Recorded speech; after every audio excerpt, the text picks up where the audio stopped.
Woody, allez, je te laisse garder la maison. D'accord, maman? Woody, tu gardes bien la maison, hein. Woody 2, toi aussi. Buzz l'éclair, attention à toi. Et Zigzag, je te vois, hein. La bergère, fais gaffe à toi. Elle est où la Reine des Neiges aussi, là? Et Mouchou, je compte sur toi. Bon, attention, hein, vous gardez tous la maison, hein. Bébé, regarde-moi, là. Tu fais quoi là? Oui bon voilà, elle c'est l'héroïne. Et ah oui, et j'ai oublié de préciser, elle vit dans une putain de tente, au milieu de la forêt. Mais bon, vous saurez pourquoi un peu plus tard dans la vidéo. Je pensais pas que j'étais en avance à ce point-là. Autant en profiter un peu, je vais aller explorer les environs. Oh, j'ai un peu d'avance, qu'est-ce que je peux faire en attendant?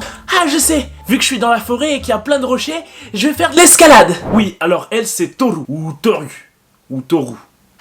Et apparemment, elle aime bien explorer les forêts quand elle a du temps à perdre. Comme ça, elle transpire bien avant d'aller à l'école. Ah, génial! Bon, elle va en effet découvrir qu'il y a une maison dans la forêt. Mais bon, elle va continuer sa route et ne pas calculer. Et non, pas du tout! Elle va aller voir la maison. Mais encore ça, on comprend. La curiosité humaine. Mais là, elle va pas juste aller devant la maison. Elle va aller dedans. Alors qu'elle a très bien vu qu'elle était habitée. Voilà, pas de gêne. C'est très sympa ici. Waouh! Trop cool! Vraiment pas mal cette maison. Eh mais qui êtes-vous? Qu'est-ce que vous faites chez moi là? Hein? Moi?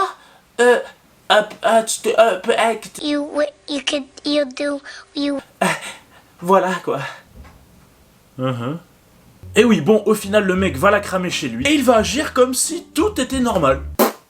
Tiens donc, en voilà une surprise. On n'a pas vraiment l'habitude de voir des jeunes filles se promener par ici. Bonjour, désolé, je me suis permis de regarder vos statuettes. Fais-toi plaisir, n'hésite pas. Bonjour, mais qu'est-ce que vous faites chez moi? Ah, bonjour? Ah non, vous en faites pas, je regarde vos statuettes. Ah, vous voyez, elles sont belles mes statues, hein. Elles sont très bien, hein. Bon allez, faites-vous plaisir. Ah vraiment? Ah bah, merci beaucoup, hein. Bonne journée. Merci. Très sympa cet énergumène. Bon, par la suite, nos deux personnages vont parler de ces statuettes qui représentent les animaux du zodiaque chinois. Ils vont en discuter car notre héroïne est fan depuis son enfance de ces histoires autour des signes. Surtout grâce à sa mère qui lui racontait des petites histoires, des petites légendes autour de ça. Si j'ai bien compris, tu es du signe du chien, c'est ça? Je me sens proche de toi tout à coup. Il se trouve que moi aussi je suis du signe du chien. Bonjour Randa, tu vas bien? Un peu violent quand même entre membres de la famille là, non? Et surtout, il y a quoi dans sa valise pour que ça lui écrase autant le crâne? Bon, en gros, lui, c'est Yuki. Et il vit avec son cousin, celui qui vient de se faire fracasser le crâne par le cartable de Yuki. Il connaît donc notre héroïne, car ils sont dans la même classe. Ils vont alors aller en cours ensemble. Une fois arrivé à l'école, Toru va se faire engueuler par les filles populaires. Tout simplement parce qu'elles ne comprennent pas comment elle est arrivée en cours avec le prince. Alors oui, il faut que je vous explique. Yuki a tellement de charisme et est tellement BG qu'il est considéré par certaines comme le prince de l'école. Voilà, c'est tout. Toru, qu'est-ce que ça veut dire? Est-ce que tu peux m'expliquer, s'il te plaît? Eh bah, c'est que... Il est temps que je me présente. Pardon? Qui apparaît comme ça dans la vraie vie? C'est physiquement impossible. Et les copines, venez voir. Sache que je suis la représentante des premières du prince Yuki. Je m'appelle Motoko Minagawa. Voici les règles du prince Yuki. Première règle, il est strictement interdit de voler les affaires du prince. Deuxième règle, il est strictement interdit de s'introduire chez le prince. Troisième règle, il est strictement interdit de parler seul à seul au prince. Alors, est-ce que c'est bien clair? Prince Yuki est un club qui a été créé dans un but précis, celui de louer, d'aimer et de protéger le prince de notre lycée. Oui, alors on a droit à un établissement avec beaucoup d'élèves un peu faux folles. On va pas se mentir, elles sont complètement folles en fait. Elles créent un fan club autour d'un autre élève du lycée. Et elles sont limite prêtes à tabasser notre héroïne juste parce qu'elle est arrivée au lycée en même temps que lui. Enfin, avec lui, enfin accompagnée de lui. Oh, grand maître, vous êtes le meilleur! Excellent. J'adore ce lycée. Salut. Oh, il m'a parlé!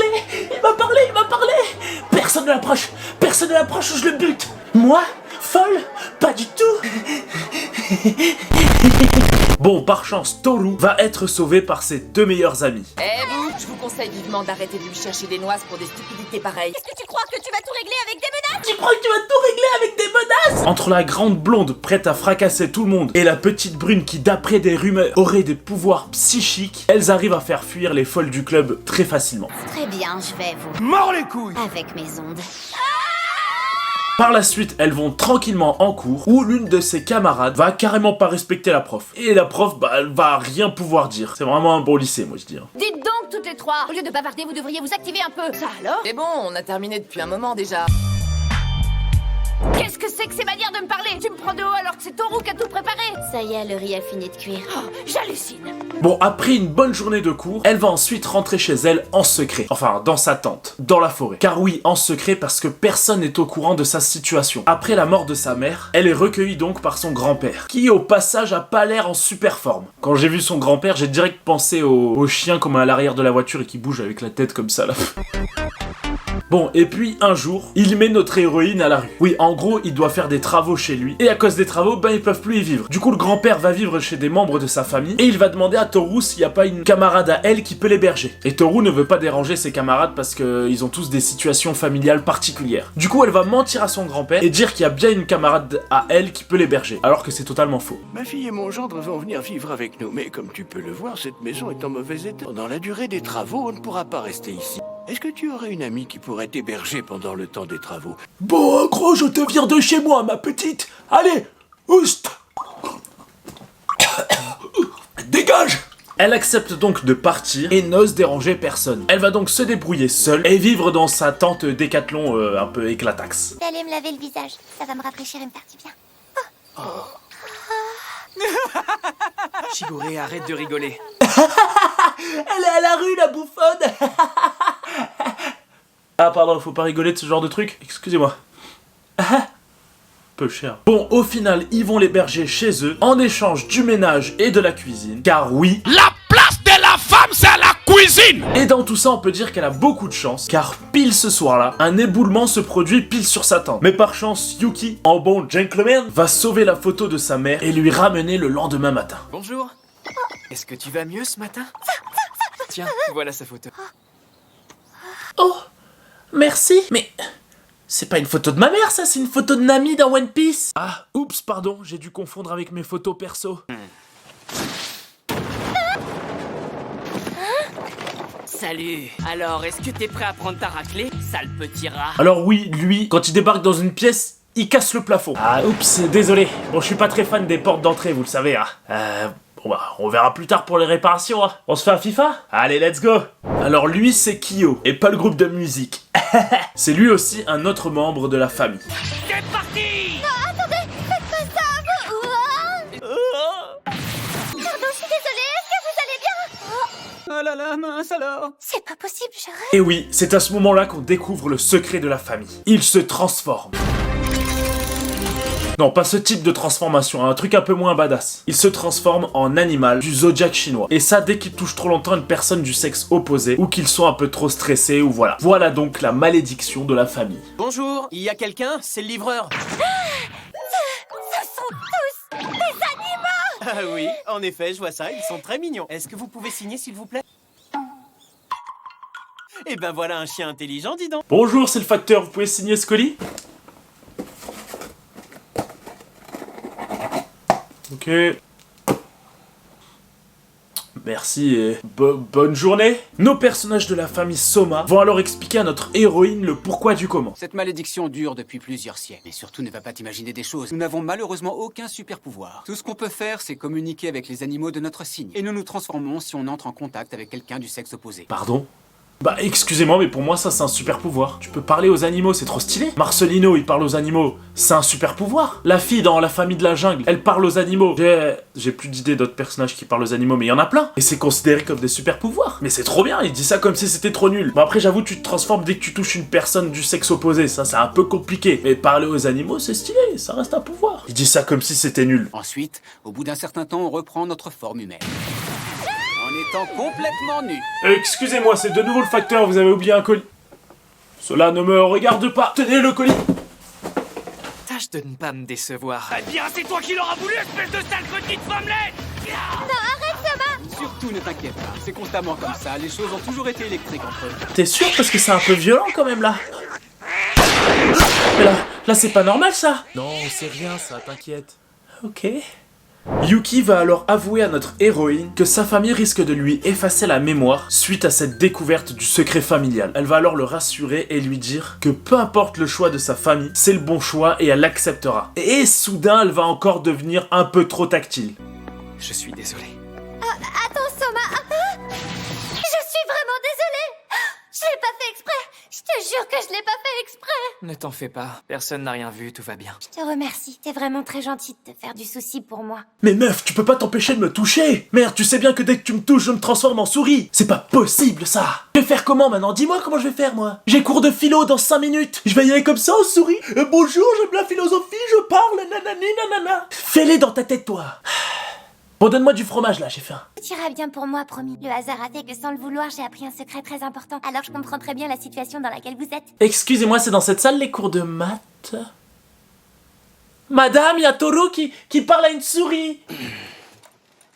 Va falloir que t'appelles un professionnel. Mais en attendant, ça tiendra, tu resteras au sec. Et voilà, j'ai réparé tout le toit avec du scotch. Ça devrait tenir. Ah, mince.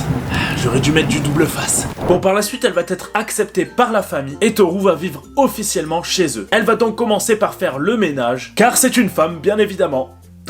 C'est incroyable. N'en reviens pas, tu as réussi à nettoyer cette cuisine alors qu'elle était toute moisie. Oui, ça n'a pas été facile, mais c'est fait. Tiens, je ne savais pas qu'on avait un autocuiseur dans cette maison. Ouah, mais on avait une cuisine dans cette maison? Ben, bien sûr que vous aviez une cuisine. Mais attendez, vous faisiez comment avant pour cuisiner? Ben, on commandait avec nos téléphones. Qui va livrer jusque dans la forêt? Bah, tu vas voir, je viens de commander McDo. Ah tiens, il est là. Oh. Oh, bonjour, moi Tarzan, moi travailler pour l'oseille, et moi avoir pizza pour vous. Pas mal, j'installe Uber Eats dès maintenant. Par la suite, Kyo va lui aussi rejoindre la même école que nos deux autres héros, Yuki et Toru. Tu crois que sa couleur est naturelle? Il est trop mignon. C'est vrai que c'est le cousin de Yuki Soma. Vous vous entendez bien tous les deux? Oh, vous croyez qu'il est de la famille de Ed Sheeran? Non, plutôt de la famille de Ichigo. Mais non, je crois que c'est le frère de Ronald Weasley. Tu vas où? Ah, mais qu'est-ce qu'il y a? Attends. Tu me fais mal. Non, mais il est pas calme. Ça va pas la tête, faut calmer. Ça suffit, laissez-moi tranquille. Alors là, j'en reviens pas. Moi, je le trouve assez marrant, le cousin de Soma. Attendez là. Le bouc vient de sauter de je sais pas combien d'étages, sans se faire mal, et ça choque personne. Non mais là, réveillez-vous les élèves, là, c'est quoi? Le seul truc qu'il trouve à dire, c'est « Il est marrant !» Bon, ensuite, comme d'hab, Soma et Kyo vont s'embrouiller. On comprend très vite qu'ils s'embrouillent parce que le chat est rejeté de la famille. Et du coup, il le vit très mal. Ça crée du coup quelques discordes. Franchement, ça te ferait pas de mal de réfléchir un peu plus avant d'agir. Je comprends pas, t'es fou ou quoi? Comment tu fais pour aller tous les jours dans un lycée rempli de filles? Je préfère largement être ici plutôt que d'aller dans le lycée pour garçons choisi par Akito. La seule chose que je veux, c'est m'éloigner le plus possible de la cage des Soma. Je comprendrai jamais pourquoi tu fais tout pour y entrer alors que moi, c'est l'inverse. Tu pourras jamais comprendre. Mais ça a pas d'importance. Je vais te vaincre et je deviendrai enfin un membre officiel des Soma. Vous me mettrez plus jamais en quarantaine. Oh non, mais là, t'es vraiment relou, là. Pourquoi tu m'as encore transformé en chat? Laisse-moi faire ma vie un peu. En plus, je dois aller en cours, là, après. Relou, là. Oh, j'ai un truc qui va te calmer. Qu'est-ce que c'est que ça? Tes croquettes préférées. Ah ouais, j'adore ces croquettes. J'arrive. Allez, viens. Viens. Allez. Le soir venu, elle va donc discuter avec lui en privé et se rendre compte qu'au final c'est un bon gars. Il va même s'excuser auprès d'elle de trop lui crier dessus. Et puis si jamais t'as envie, tu peux aussi traîner autour de moi. Et quand tu seras énervé, tu pourras me frapper comme tu l'as fait tout à l'heure. Et si t'as envie aussi, tu pourras me fouetter. Et aussi me bander les yeux. Et aussi m'attacher les mains. Et aussi... pardon, je me suis un peu emporté. Je voulais pas dire tout ça, ça a dépassé ma pensée. Ils vont alors commencer à apprendre à vivre tous ensemble et notre héroïne va apporter une sorte d'harmonie au sein du foyer. Elle va aussi aider la famille Soma à gérer leurs pouvoirs pendant qu'ils sont à l'école. Et au fur et à mesure des épisodes, elle va rencontrer les autres membres de la famille. Et voilà, c'est déjà la fin. Dites-moi en commentaire le prochain animé que je dois faire et n'hésitez pas à le dire plein de fois pour être sûr de le voir. Lâchez un max de pouces bleus, allez-y, cliquez maintenant, clac clac, un pouce bleu, pouce bleu. Comme d'hab, vous êtes nombreux à regarder cette vidéo sans être abonné, alors abonnez-vous. On clique sur le bouton rouge, activez la cloche SVP, on se retrouve très vite pour une prochaine vidéo et je quitte celle-ci en essayant de chanter avec le masque de chat. Et ça fait Zumba, caféo, caféo, je suis dans le 4-4 TNT, pisté par la banale et ça fait Zumba, caféo, caféo.